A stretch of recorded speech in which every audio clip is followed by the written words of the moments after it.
Le Barça qui gagne un match important et qui redevient le leader de la Liga. Bonjour tout le monde, c'est Ilan. Aujourd'hui, on va parler rapidement du match entre Barça et Levante. Un match gagné 3-0 par le Barça. Un match où, comme d'hab, avec le Barça, il y a des actions des deux côtés. Mais là, quand même, on a vu plus de solidité défensive dans les duels aériens gagnés, etc. Dans les centres. C'était beaucoup mieux pour le Barça par rapport au dernier match qu'on avait vu avec eux.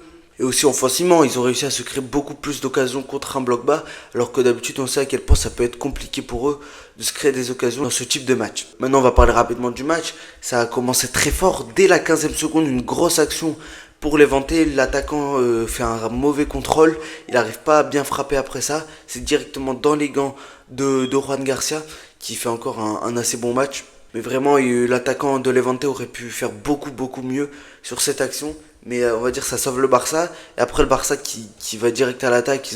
Ils avaient pas le temps de faire des passes un peu pour faire tourner la balle. Non, ils sont partis très rapidement. C'était beaucoup de phases offensives, aller-retour. Ils mettent déjà ce premier but avec ce corner. D'ailleurs, si je ne me trompe pas, la plupart des buts ils viennent d'un corner ou d'un centre. Il y a Joao Cancelo qui fait 2-3 crochets, d'ailleurs gros match de Joao Cancelo. Il passe directement à Rafinha, si je ne me trompe pas, qui fait un centre magnifique pour Bernal qui met le 1-0 dès la 3e ou 4e minute de jeu. Le Barça qui fait directement le plus dur dès le début du match, parce qu'on sait que ces blocs bas, si tu marques pas le plus tôt possible, bah, ça peut être usant aussi mentalement. Tu peux être un peu frustré du match et un peu partir en cacahuète et peut-être te prendre un rouge et peut-être te faire contre-attaquer, être moins concentré défensivement. Mais là non, le Barça a fait le taf, ils ont marqué dès le début du match. Après ça, le Barça continue d'attaquer malgré qu'ils encaissent quelques occasions. D'ailleurs, c'était la première mi-temps, c'était où Levante était vraiment le plus dangereux parce qu'ils n'ont pas eu énormément de frappes dans ce match.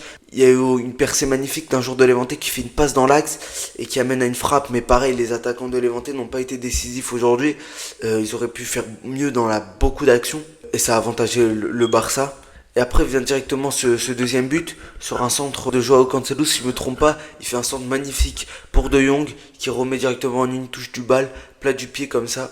Ça fait 2-0. Donc Joao Cancelo qui est impliqué dans les deux premiers buts. Dans le premier parce qu'il fait l'avant-dernière passe et dans le deuxième parce qu'il est passeur décisif.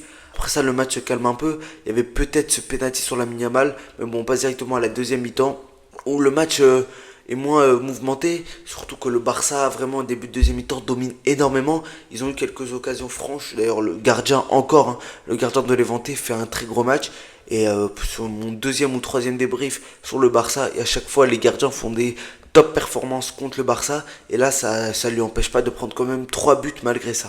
Donc voilà, le Barça domine, il y a quelques actions pour Levante aussi, mais c'est pas vraiment des occasions nettes.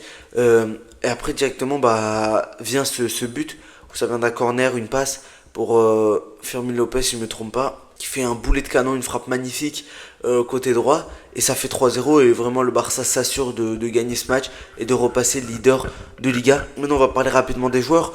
Mes meilleurs joueurs, on va dire ça, c'est De Jong, Koundé j'ai bien aimé aussi, et Joao Cancelo bien sûr, il a fait dès le début du match dans la percussion, dans les crochets, vraiment il avait des crochets dévastateurs. Mais Juan Garcia il a fait un assez bon match aussi. En vrai il y a tout le monde qui a été assez bon. Peut-être Lewandowski a été un peu en dessous, De Jong pareil. Lamine Yamal ça a été un match assez bon, pas incroyable, même si il a amené quelques gestes techniques comme on connaît. Je trouve que ça a été un bon match du Barça malgré tout. On a vu beaucoup plus d'assurance défensivement, ça aussi c'est très important, parce qu'on parlait que le Barça pouvait encaisser énormément d'occasions. Et là, malgré les occasions qu'ils ont pris, la défense a été solide, beaucoup de centres où ils ont gagné les duels. Le gardien, Juan Garcia a fait le taf qu'il fallait faire. Donc la solidité défensive, ça va beaucoup leur aider pour les prochains matchs de Ligue des Champions surtout. Maintenant, à voir comment la Liga va évoluer. Ça va être une Liga assez spéciale où chaque équipe a fait beaucoup d'erreurs cette année. C'est pas le prime du Barça, c'est pas le prime du Real, mais tout peut changer à tout moment. Ça veut dire sûrement que la Liga va se jouer sur le Classico. Si je ne me trompe pas, c'est à la 34e journée sur 38. Donc ça va être un match très important, surtout pour le titre, parce que les deux veulent gagner. Je pense pas que tous les supporters du Real croient que le Real peut gagner la Ligue des Champions. Du coup, je pense qu'ils vont se concentrer beaucoup sur la Liga. Et le Barça qui peut encore faire quelque chose de sympa en gagnant la Liga. Ils ont déjà gagné un trophée. Et peut-être une remontada contre l'Atlético qui serait clairement magnifique. Et on se retrouvera d'ailleurs pour ce débrief très prochainement. En tout cas, c'était Ilan. Merci à tous d'avoir regardé cette vidéo. N'oubliez pas de liker, de vous abonner. Objectif les 1000 abonnés jusqu'à la fin de la Coupe du Monde 2026. Donc il nous reste encore à peu près 4 mois. Je sais pas très bien compter. Mais voilà, il nous reste à peu près 4 mois pour atteindre cet objectif qui est très important pour moi. Donc merci à tous la famille. C'était Ilan. Ciao.